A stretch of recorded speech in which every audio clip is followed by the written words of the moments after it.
Dan Wootton was visibly upset as he spoke about journalist Fiona Philip being diagnosed with Alzheimer's aged 62.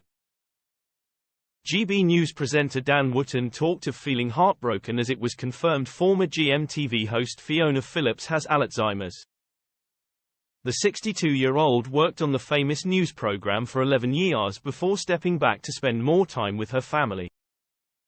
She continued to work as a columnist for the Daily Mirror, with Fiona first telling the publication of the devastating diagnosis which was given to her last year. Fiona, whose mum and dad also suffered from the condition, found out she also had it after months of brain fog and anxiety. While speaking to guest, royal author Angela Levin, Dan expressed his personal upset at the news. "I have to say, I'm really heartbroken about this," he said. "I worked with Fiona for years when I was on the Lorraine show, and she would be the fill-in presenter when Lorraine was on holiday. Shusha's a very good woman and very courageous." He then went on to bring up a matter regarding Fiona's husband, This Morning producer Martin Frizzell, who made headlines earlier this year.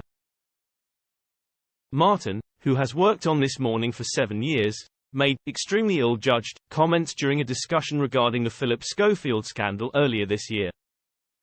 When asked if there was a toxic environment on This Morning, Martin jokingly replied, "I'll tell you what's toxic, and I've always found it toxic. Aubergine. Do you like aubergine? Do you like aubergine? Because I don't like aubergine. It's just a personal thing." Dan addressed the matter on GB News, talking about how his unusual response could be linked to what's happening with his wife of 26 years. He added, "We should note as well that perhaps this puts a bit of a different angle on the recent controversy involving her husband Martin Frizzell, who is the editor of This Morning, of course.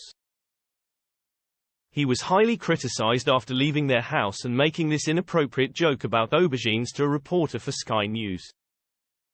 But perhaps on hearing this news, do we perhaps think Martin has been going through a lot in his personal life?